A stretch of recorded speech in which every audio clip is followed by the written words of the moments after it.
마침 저희가 어제도 특별한 이 목소리를 듣지 않았습니까? 많은 오늘도 여기서 듣는 것은 전혀 또 다른 느낌으로 저희들에게 다가온 것 같습니다. 이 홀이 적다고 느껴질 만큼 이 홀을 완전히 차고 넘치게 한 것 같고 어지신 목자의 그 충만함이 우리를 전부 덮쳐버린 것 같은 그런 생각이 정말 들게 됩니다. 와, 그래서 앵콜을 오늘 어쩌면 여러분들이 점잖으셔서 못하셨겠지만 다음 기회에 계속적으로 좀 들을 수 있으면 하는 바람이 정말 있는 마음입니다. 예. 오늘은 사회자 말씀대로 디모데전서를 시작하게 되었습니다. 그래서 그 제목도 디모데전서 서론이기도 하면서 은혜와 자비와 평화의 러브레터다 하는 제목으로 말씀을 하도록 하겠습니다. 예. 디모데전서 1장 1절과 2절의 본문도 있습니다. 그걸 읽어드리도록 하겠습니다. 세번역 성경인데요. 예, 우리의 구주이신 하나님과 우리의 소망이신 그리스도 예수의 명령으로 그리스도 예수의 사도가 된 나 바울이 믿음 안에서 나의 참 아들이 된 디모데에게 이 편지를 씁니다. 하나님 아버지와 우리 주 그리스도 예수께서 내려주시는 은혜와 자비와 평화가 그대에게 있기를 바랍니다. 아멘. 예.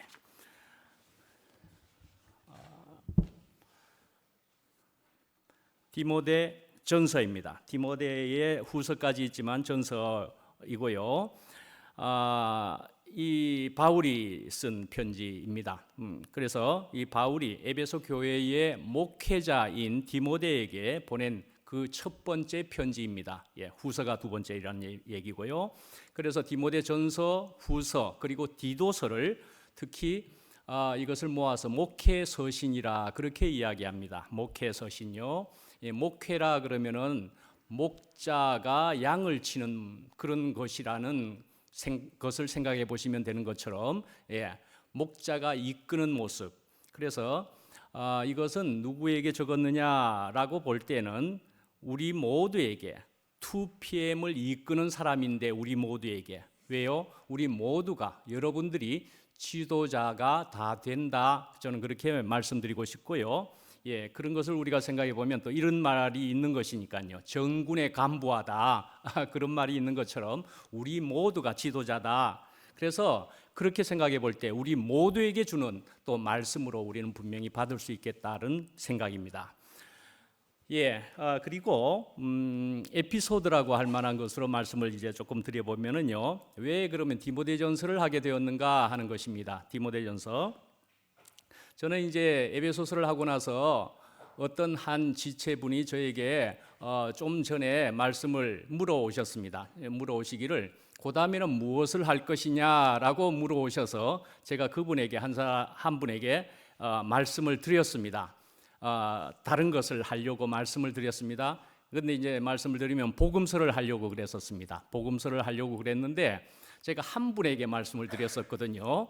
그러고 났더니 우리의 주중에의 말씀들 속에서 다른 곳에서 공개적으로 다른 복음서를 하겠다 하는 말씀이 나와 버렸습니다. 공개적으로 그렇게 나왔으니까 아이고 그러면 저가 바꾸는 것이 맞지라고 생각해서 저는 한 사람에게 말했었으니까 그렇게 해서 저가 바꾸게 되었습니다. 저도 복음서를 해볼까라는 생각도 있었지만은 뭐 어렵지 않게 저는 또 디모데 전서로 이렇게 가게 되었습니다. 그런데요, 이제 융통적으로 앞으로도 복음서든지 아니면 구약이든지 융통적으로 이렇게 할 생각을 해볼 것입니다. 이 디모데전서는 에베소에게 보내는 것이기도 합니다. 그래서도 그다음 이어서 디모데전서를 해도 좋겠다. 에베소서에 이어서 에베소에게 보내는 편지인 디모데전서를 해봐도 좋겠다.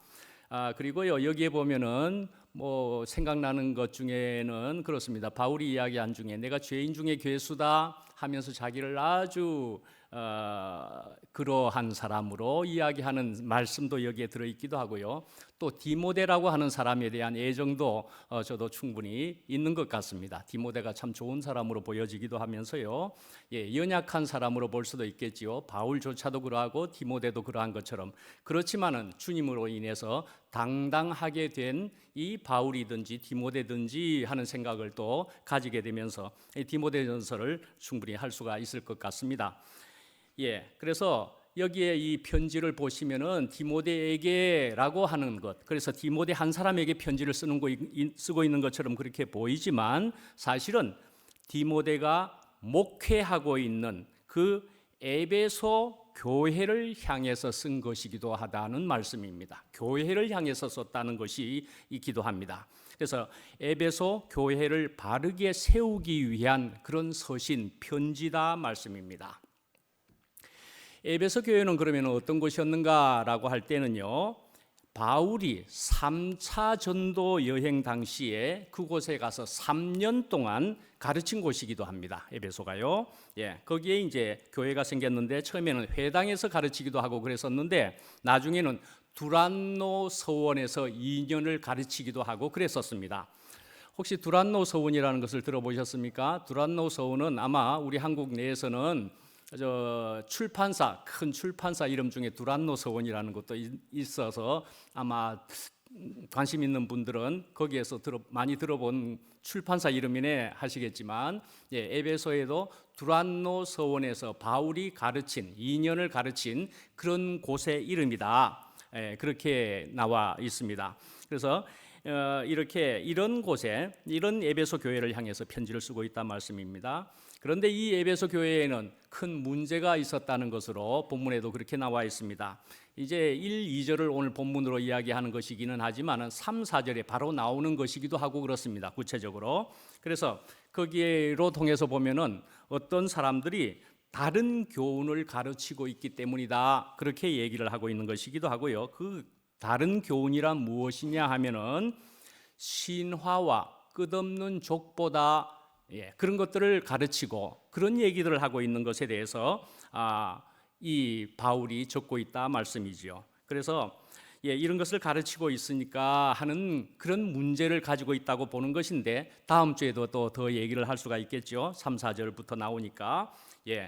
그래서 그런 족보와 그런 인물에 대한 논쟁과 변론 이런 것들을 막 얘기하고 그런 말들이 무성하고 그러니까 이 바울은 말씀이죠. 이제 마게도냐로 갈 때에 이 디모데를 에베소 교회에 그래서 너가 여기에 있어야 되겠다. 에베소 교회에 남겨두게 되었습니다. 그래서 에베소 교회의 목회자가 되었다는 말씀이지요. 그렇게 된 것입니다. 기록 시기는 언제쯤이냐 할 때는요, 여러 견해가 다 이런 것은 많이 있는 편입니다. 정확하게 알기가 어려운 것이니까요, 이런 거는. 그런데 대체적으로는 바울이 1차 로마 감옥 생활을 마치고 계속해서 전도 여행을 시작하면서 이 본서 디모데 전서를 기록한 것으로 그렇게 보고 있습니다. 그러니까요, 이 1차 로마 감옥에서 풀려 나온 때가 언제냐로 볼 때는 AD입니다. 주후 62년, 63년경으로 그렇게 보고 있고 그 조금 후에 적은 것으로 볼 때는 AD 63년 혹은 65년까지 이 디모데 전서가 적어졌을 것으로 그렇게 보고 있습니다. 그리고 나서는 이렇게 바울은 다른 데서 마게도니아 이런 데서 적고 있는 것이 다른 데서 적은 것인데 내가 당장은 에베소 교회를 갈 수 없을 것 같으니까 내가 편지로 전한다, 편지를 쓴다 이렇게 해서 적은 것이다 말씀입니다. 핵심 구절이라고 굳이 이야기하는 것에는 3장 15절 말씀을 주로 이야기하는 편이기도 하고 그렇습니다. 그것은 여러분이 찾아보실 수도 있지만 또 우리가 다루어질 것이니까요. 자, 이제 디모데라는 사람을 우리가 한번 살펴보십시다. 디모데는요, 우선 그 이름의 뜻부터 우리가 생각해 보시면은 들어보시면 하나님을 경외한다라는 그런 뜻을 가지고 있습니다. 디모데, 하나님을 경외한다. 그런데 이제 루스드라라고 하는 그런 출신인데, 그런 지역의 출신인데, 어머니는 유대인입니다. 어머니는 유대인이지만 아버지는 헬라인이었습니다. 헬라인. 그래서 말씀이죠. 이런 때문에 나중에 사도행전에 보면 나와 있는데, 그래서 디모데가 태어나자마자 할례를 받지 않았던 것으로 그렇게 나타나고 있습니다.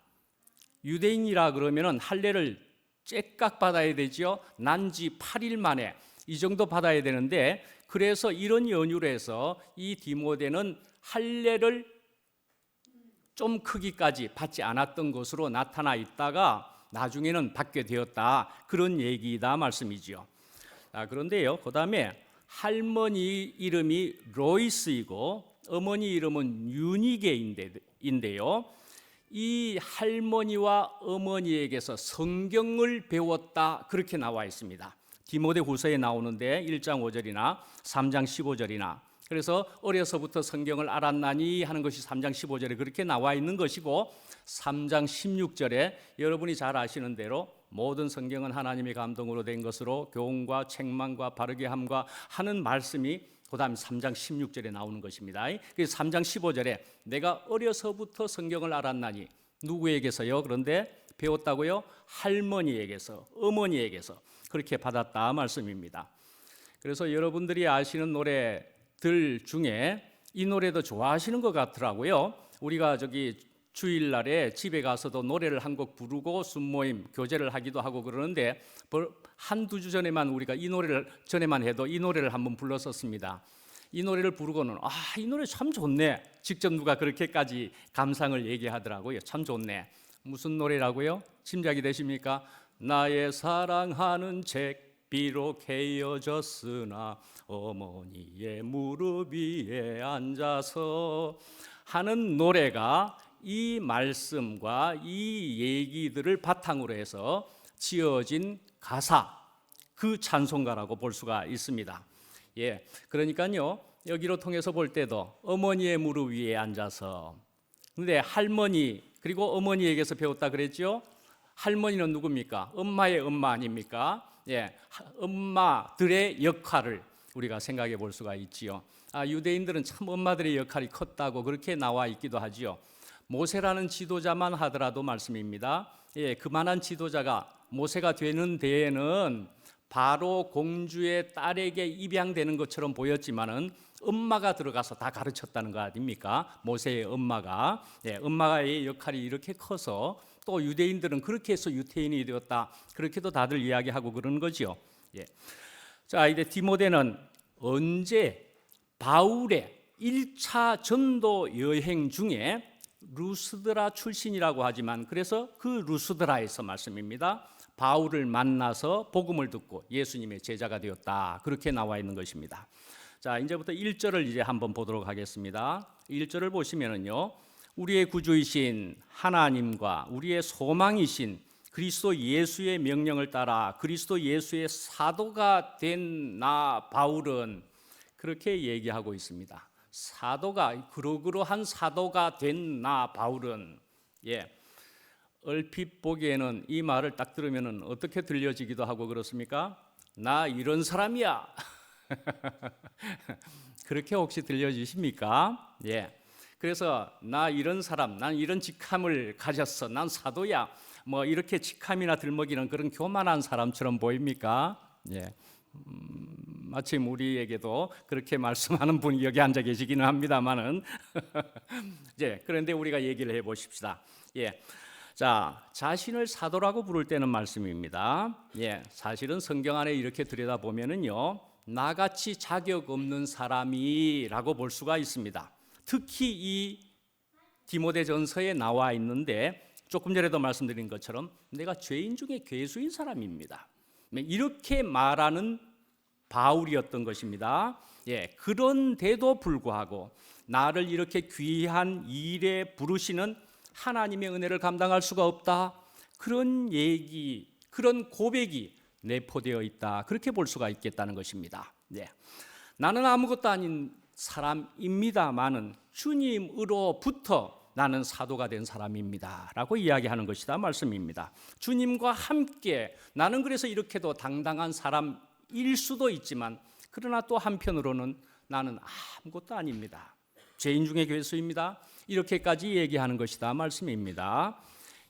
사도를 다시 한 번 더 원어상으로 발음을 해보면요, 아포스톨로스 그렇게 이야기합니다. 아포스톨로스 몇 번은 들어보셨지요?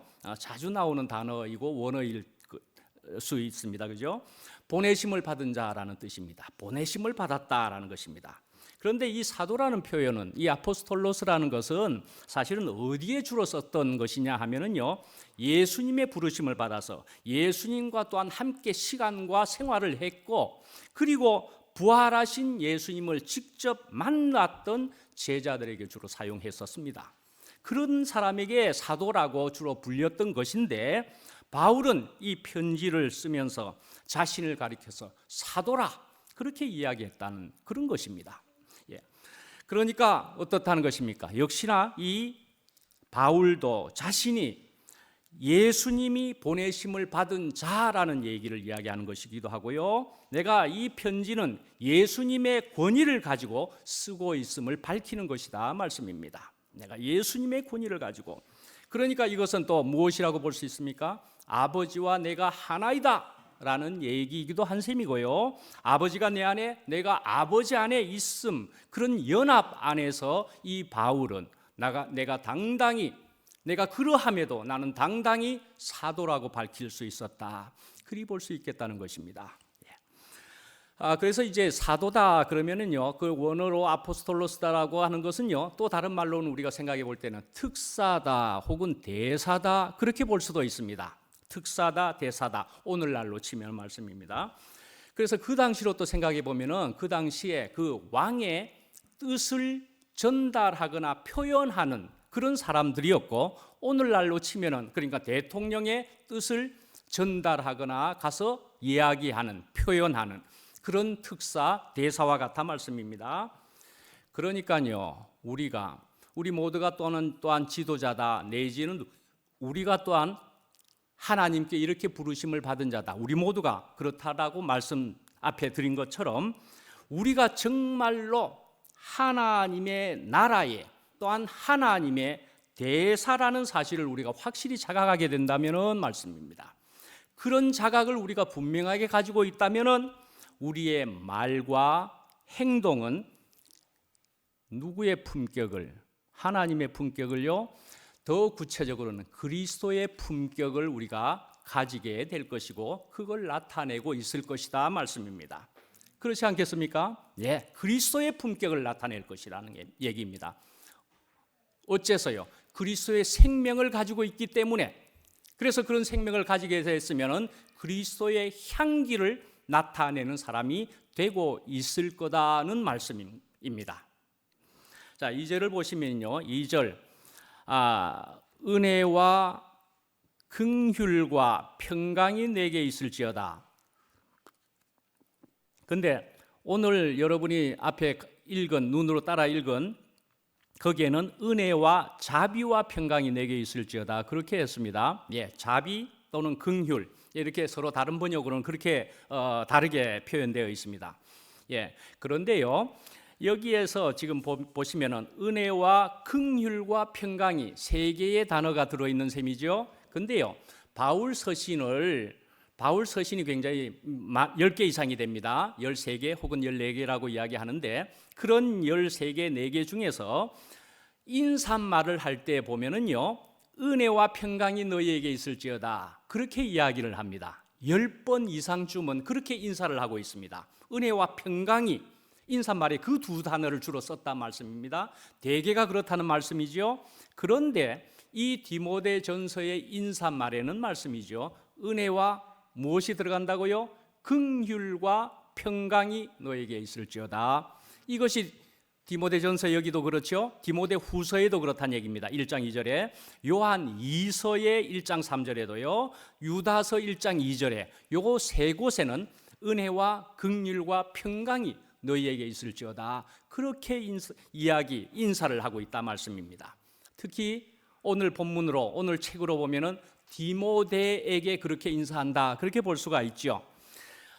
그래서 이 바울이 이 디모데에게 편지를 쓰면서 긍휼이라는 단어를 어째서 더욱 차이가 나게 썼을까 하는 것으로 생각해 볼 수가 있습니다. 그래서 디모데를 성경 안에서 살펴보면은요, 디모데의 그 성품이 또한 그 연약함이 있었던 것으로, 그래서 그 바울은 그런 것을 잘 알았기 때문이다, 그렇게 볼 수가 있는 부분입니다.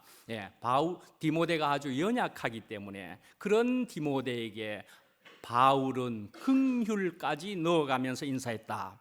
그래서 디모데는 말씀이죠. 더군다나 육체적으로도 매우 연약하기도 하면서 또 위장병으로 고생하기도 하고 그랬습니다. 그래가지고 여기 또 디모데전서에도 나오게 되겠지만 나중에 거기에 너희의 건강을 위해서 포도주를 조금씩 하라 하는 말이 성경에 한 곳 그렇게 나오고 있는 부분입니다. 그래서 봐라, 술 마시라 하지 않았느냐 하는 대목이기도 합니다. 건강을 위해서 포도주를 조금씩 하라라고 한 사람 누구에게? 디모데에게 그렇게 했다는 대목이 고린도전서에도 있기도 하고 그렇습니다. 그렇지만은요, 이 디모데에게 이런 연약함이 있는 때문에 이 연약함은 넘치는 하나님의 은혜를 기대하게 한다, 그렇게 볼 수가 있죠. 하나님의 은혜를 기대할 수밖에 없는 그런 디모데라고 볼 수가 있고, 그래서 이 바울은 사랑을 담아서 축복의 말을 이렇게 전했던 것이다 볼 수 있는 것입니다. 하나님 아버지와 그리스도 예수 우리 주께로부터 은혜와 긍휼과 평강이 네게 우리들에게 있을지어다, 그렇게 얘기하는 그런 마음이 충분히 묻어나오는 그런 편지, 서두의 인사다 말씀입니다. 그러니까요, 이런 것을 보더라도 러브레터라고 할 만하지요. 사랑의 편지입니다. 그 사람들에게만 했습니까? 에베소에도 했다는 얘기죠. 그리고 오늘날 우리에게도 그렇게 이야기하고 있는 바울을 통한 하나님의 말씀이다라는 것입니다. 사랑의 편지인 디모데전서인 것입니다. 자, 그래서 이제 여기에 이제 세 가지 단어라 그랬었지요. 은혜와 긍휼과 평강이다. 그런데 전주에 보면은 에베소서 제일 마지막에도 은혜와 평강이 하는 두 개가 분명히 들어 있었습니다. 그러니까요, 잠깐 살펴보게 되면은 은혜는 하는 것은 은혜는 하나님이 값없이 주신 구원의 선물이다. 구원의 선물입니다. 값없이 주시는. 평강은 말씀이죠. 아담이, 우리 사람이, 이전 사람이 하나님으로부터 받은 은혜의 결과이다, 그렇게 볼 수 있습니다. 평강은요, 하나님의 은혜를 받은 사람의 결과는 평강이, 평안이, 평화가 이렇게 있을 것이다, 결과인 것이죠. 그렇다면 감사도 분명히 그러할 것입니다. 감사도 그렇습니다.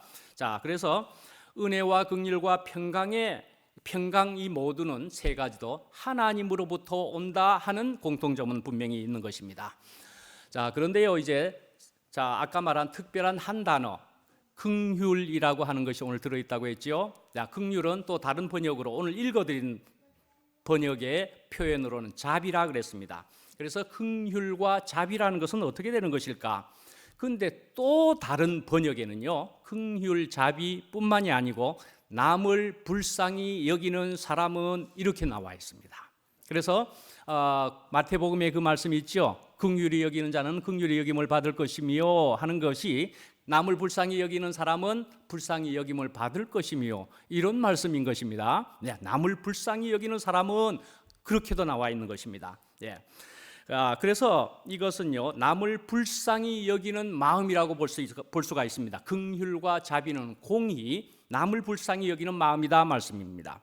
근데 이제 남을 불쌍히 여기는 마음이라 그렇게 이야기하니까요, 제가 직접적으로 들었는데 그렇게 저한테도 질문을 하더라고요. 그러면 높은 자가 교만하게 하는 것이 불쌍하게 여기는 것 아니냐고 그렇게 이야기하기는 합디다마는 아니요, 그냥 불쌍히 여기는 마음입니다. 성경에도 그렇게 나와 있고, 불쌍히 여기라, 애통하는 마음이라고도 볼 수가 있죠. 안타까워하는 마음이라고도 볼 수가 있죠. 우리가 충분히 그런 마음을 가져야 될 것이다 생각합니다. 그래서 긍휼을 굳이 보면은 더 넓은 범위에서 불쌍히 여기는 마음을 이야기한다 볼 수가 있고요. 자비라는 것은 주로 행위와 관련해서 상대방의 잘못을 덮어주는 것, 그것이라고 볼 수가 있습니다. 예. 그래서 이것을 이제 사전적으로는 이런 정도로 조금 구분을 해볼 수가 있습니다만은, 그러나 쉽지 않지요. 사실은 긍휼이나 자비나 불쌍히 여기는 마음으로 우리가 생각해 볼 수가 있겠다는 것입니다. 자, 우리가 세상의 만족이라는 걸 우리가 생각해 보십시다. 세상에 이런 것도 가지게 되면 저런 것도 있으면 좋겠다. 뭐 어떤 것을 생각해 보면요, 우리가 복권에 걸렸다고 합시다. 그냥 한마디 복권에 당첨되었다. 굉장하겠지요. 펄펄 뛰기도 해보겠지요. 그렇지만요, 시간이 얼만큼 지나면은요, 그것도 금방 사라집니다. 그죠? 며칠쯤 가면은 사라집니까? 액수에 따라서 다르긴 하겠지만, 액수가 커도 그게 그거더구만요. 액수가 굉장히 크더라도 그것 때문에 오히려 인생 망치게 되더구만요. 세상의 만족은 말씀입니다. 시간이 지나면은 금방 사라져 버리고 만다는 것입니다. 그 만족이라는 것이. 그렇지만 하나님으로부터 만족한 사람은, 그런 사람은 긍휼을 베풀 수 있다. 그리 볼 수가 있다는 것입니다. 하나님으로부터 만족한 사람은 긍휼을 베풀 수 있다. 그런데 이 긍휼을 베푸는 것은 받을 자에게 상을 주는 것이 아니고요, 상을 받지 못할 자지만은 상을 베푸는 것을 말한다. 그리 볼 수가 있습니다. 받을 자격이 없는데도 상을 베푼다, 받는다 하는 것을 말한다 말이죠. 구약시대 다윗을 한번 생각해 봅시다. 다윗은 말씀입니다. 한마디로는 여호와 하나님으로 만족한 사람이라는 것으로 볼 수 있습니다. 여호와 하나님으로 만족했습니다. 그가 왕이 됨으로 만족한 것도 아니고요, 왕이 안 됨으로 만족한 것도 아니고, 이 다윗은 여호와 하나님으로 만족한 사람이었다 말씀입니다. 여호와 하나님으로 만족했습니다. 그래서 다윗이 쓴 시에 이렇게 적고 있습니다. 시편 84편 10절인데요. 주의 궁정에서의 한날이 다른 곳에서의 첫날보다 나은즉 악인의 장막에 사는 것보다 내 하나님의 성전 문지기로 있는 것이 좋사오니 하는 이 시를 다윗이 적었다 말씀입니다.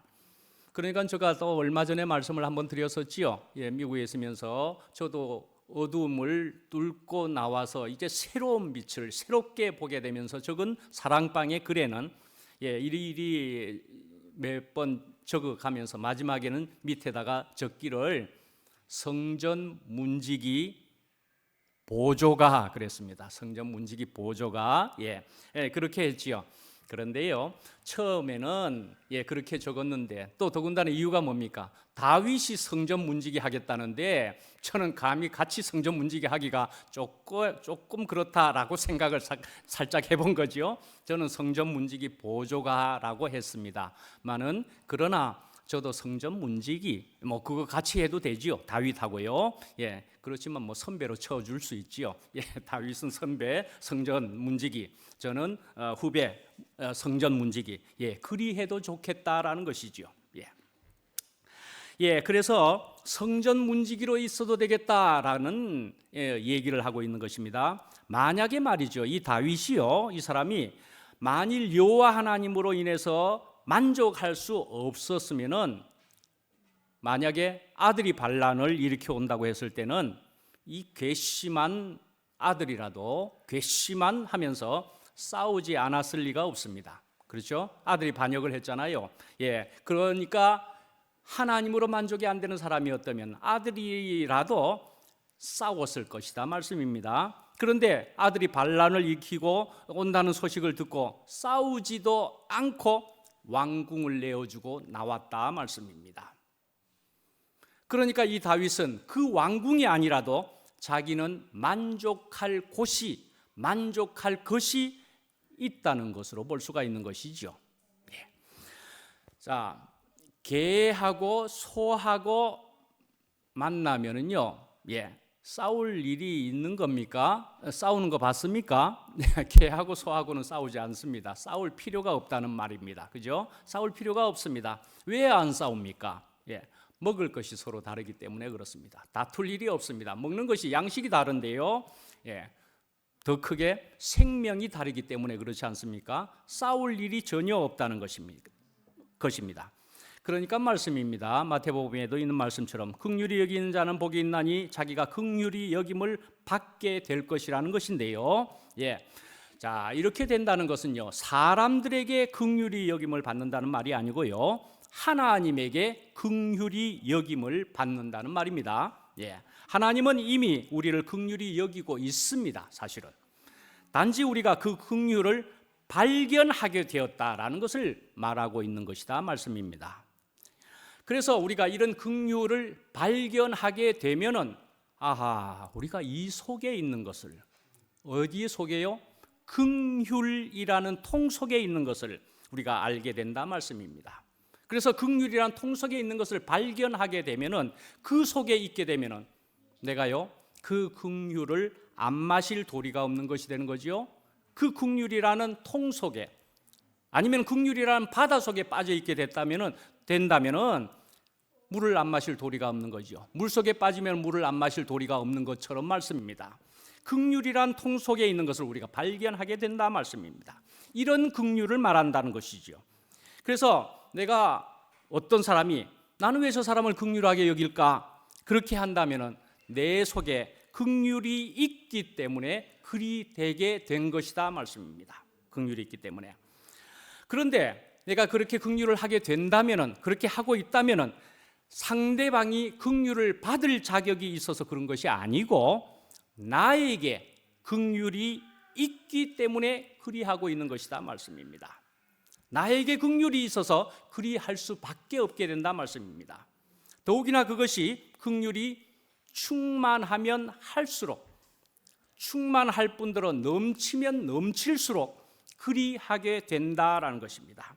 그리 되면은요, 이런 사람은 이래도 내가 긍휼을 주게 되고, 또 저래도 내가 긍휼을 주게도 되고, 또한 내가 얻게도 되는 것이고, 그렇다는 말씀인 것입니다. 자, 우리가 이제 자식들을 한번 생각해 보십시다. 자식을 생각해 보시면은 경험과 느낌을 다 가지고 계시죠? 그렇게 가지고 있는데, 하여간 우리가 이제 자식에게, 그래서 부모가 그 자식을 사랑하는 것은 말씀이죠. 그 자식에게 달려 있는 것이지 않다는 것입니다. 자식에게 달려 있지 않고 부모, 그 자기에게 달려 있다는 것을 사실 발견하게 된다 말씀입니다. 부모 자식에게 달려 있다는 것입니다. 객관적으로 보면은요, 자식도 이렇게는 틀렸고, 이 옳고 그르고, 틀렸고 맞고, 얼마든지 그렇게 볼 수가 있는 것이죠. 그래서 그런 눈으로 보게 되면은 아들을 사랑할 수가 없습니다. 분명히 살아갈 수가 없습니다. 객관적으로 그렇게 본다면은. 그런데 자기는 말씀입니다. 생각해 보십시오. 자기는 사랑하지 않을 수가 없는 것이었더라 말씀입니다. 사랑할 수가 없습니다. 자기는 어찌할 수 없이 나는 그리해야 된다는 것을 발견하게 되었더라 말씀입니다. 나는 어찌할 수 없어서 이리 하고 있구나. 우리는 탕자의 비유에 대해서 잘 압니다. 둘째 아들이 집을 나간 그 탕자 말씀입니다. 이 탕자는 아버지에게 딱 버림받기에 좋을 만한 그런 일을 했다고 볼 수가 있는 것입니다. 그래서 집에서는 도저히 스스로도 못 살겠네 하고서 그렇게 나갔던 것이죠. 그렇지만 말씀입니다.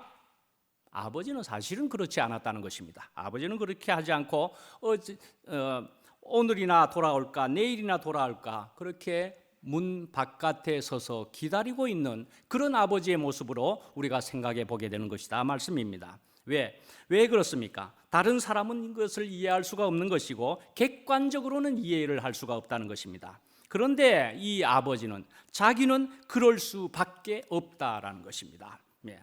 아버지는 생각할 때 내가 아들을 사랑하는 것은 아이고 내 팔자구나, 내 운명이구나 하는 그런 어쩔 수 없는 자리로 생각을 하게 된다 말씀입니다. 그러니까요, 이 아들은 어떻다는 것입니까? 어디에 있는 것입니까? 아버지의 긍휼의 품속에 들어있는 것이라고 말씀할 수 있는 것이죠. 아버지의 긍휼 안에 있다 말씀입니다. 사람을 또한 우리가 생각해 볼 때는요, 사람은 하나님의 목적 안에 있습니다. 하나님의 목적 안에 있습니다. 그래서 이 하나님의 목적 안에 있다는 이 말은 또한 그의 긍휼 안에 있다는 것을 말하는 것입니다. 긍휼 안에 있는 것입니다. 그래서 긍휼히 여기는 자는 복이 있나니 저희가 긍휼히 여김을 받을 것이며, 자기가 긍휼할 수밖에 없는 사람은 비로소 하나님이 왜 자기에게 긍휼을 베풀 수밖에 없는지를 깨닫게 되기도 한다는 것입니다. 흙을 택한 이유도 그렇기도 한 것입니다. 사람을 흙으로 지으셨다는 것입니다. 근데 하나님께서는 사람을 지을 때 흙으로 짓지 않고 다른 것으로 지을 수도 있을 것일 텐데, 그런데 왜 하필이면 흙을 택했을까? 흙으로 지으셨을까 말이죠. 왜 흙으로 지으셨을까? 그런데 그 하나님은 말씀입니다. 나를 나타내려면은 흙이 적당하겠구나. 우리의 주님은 그렇게 판단하셨다 말씀입니다. 흙과 같은 그것이 필요했다 말씀입니다. 자, 하나님께서 야곱을 택하신 이유도 우리가 생각을 해보시면요, 이 야곱도요, 하나님을 나타내기에 적합하기 때문이었다라는 말씀입니다. 우리가 만일에 어떤 연약함이 있다면 그 연약함이 하나님에게는 필요할 수가 있다는 것입니다. 하나님에게는 필요한 것입니다. 나는 왜 이리 연약하노? 나는 왜 이런 점이 나는 이렇게 못마땅하노? 그렇게 이야기하지만 그거는 내 생각이고요, 하나님의 생각은 내가 너를 필요로 한다라는 것이죠. 내가 너를 필요로 한다. 내 생각일 뿐입니다. 그래서요, 저도 내 생각을 해가지고 저는 안 됩니다. 저는 이 정도면 정말 불합격이지요. 저는 정말로 그렇게 생각했던 것입니다. 그 먼 미국 땅에서 저는 안 되지 않습니까? 그렇게 하면서 저는 홀로이 저 바깥에서 슬피 울면서 어둠 속에 있었던 것인데, 그런 긴 세월을 지나고 나서도 다시 돌아왔는데, 그만하면 더욱 안 받아줄 것도 같은데 내가 도저히 그 어둠 속에서는 살 수 없겠으니 돌아와 봤더니 주님께서는 받아주시더라 말씀입니다. 받아주시더라는 경험을 저는 분명히 할 수 있게 되었다 말씀입니다. 베드로를 생각해 보시면은요, 베드로는 예수님에게 택함을 받았을 때 그때 이미 벌써 예수님의 필요 안에서 택함을 받았던 것이다 말씀입니다. 그런데 베드로는 그것을 미처 몰랐습니다. 미처 모르고는요, 자기가 예수님의 필요 안에서 발견되는 것을 몰랐다는 것이고요, 그렇기 때문에 베드로는 방황을 했더랬습니다. 그래서 그는 예수님을 배반하고, 그래서 이제는 끝났다 그렇게 생각하고, 그리고 나서는 나 같은 사람 주님이 다시 찾아오시겠나, 그렇게도 생각을 충분히 했을 거라 말씀입니다. 베드로에게. 그렇지만 어찌 된 것입니까? 베드로에게 결국은 주님께서 다시 찾아오셨다는 것이죠. 왜요? 그의 필요 안에 분명히 베드로가 있었기 때문이다 말씀입니다. 다시 말하면은 그의 긍휼 안에 그가 분명히 포함되어 있었기 때문에 그리 되었다라는 것이죠. 그의 긍휼 안에. 그래서 우리도 이렇게 주님의 크신 긍휼을 느끼고 깨닫고 알면 알수록 주님께서 나를 긍휼히 여기시고 나 같은 자를 주님이 넉넉히 받아주셨구나 하는 놀라움을, 신기함을 우리가 경험할 수가 있게 된다 말씀이죠. 우리가 이런 신기한 긍휼을 받았는데요, 그것이 충만한데요, 그것이 넘치게까지 되면은요, 나의 이 긍휼을 다른 사람에게도 줄 수밖에 없게 된다라는 말씀이죠. 그래서 우리가 이런 긍휼을 나눠주게 되면은, 그러면은 세상에 나가면은, 야, 저 사람 참 신기한 사람이네. 우리는 참 신기한 사람이 이렇게 이만큼 되게 된 것이다라는 것이죠. 오늘 말씀 제일 마지막에 어떻습니까? 2절에 은혜와 긍휼과 평강이 너희에게 있을지어다. 이 말씀을 깊이 묵상하는 것으로 오늘 마치고, 우리가 이렇게 은혜와 긍휼과 평강이 우리에게 실제적으로 되어지게 되면은, 우리가 이런 인생 속에 있을 때에는 무엇이 저절로 되는 것이다? 감사가 저절로 되는 것이다 말씀이죠. 그것이 결과로 분명히 나타나게 될 것이다 말씀입니다. 우리는 이렇게 감사하는 사람이 되지 않았습니까? 이런 감사하는 인생으로 바꾸어 주신 주님을 찬양합니다. 마치겠습니다. 기도하겠습니다. 아버지 하나님, 주님의 은혜를 진실로 감사합니다. 오늘은 저희들이 말씀 안에서 바울이 은혜와 긍휼과 평강이 너희에게 있을지어다 하는 그런 말씀을 저희들이 오늘 이 시간에 실제로 맛보아 누릴 수 있게 하여 주심을 감사합니다. 이것이 더욱 충만하게 되어서 넘쳐나서 흘러가는 사람이 되기를 원합니다. 그래서 상대방이 어떠하든지 간에 내가 가진 이것이 너무나 놀라워서 충만해서 감사해서 다른 사람을 충분히 덮어버릴 수 있는 저희들 되게 하여 주시옵소서. 예수님 이름으로 기도합니다. 아멘.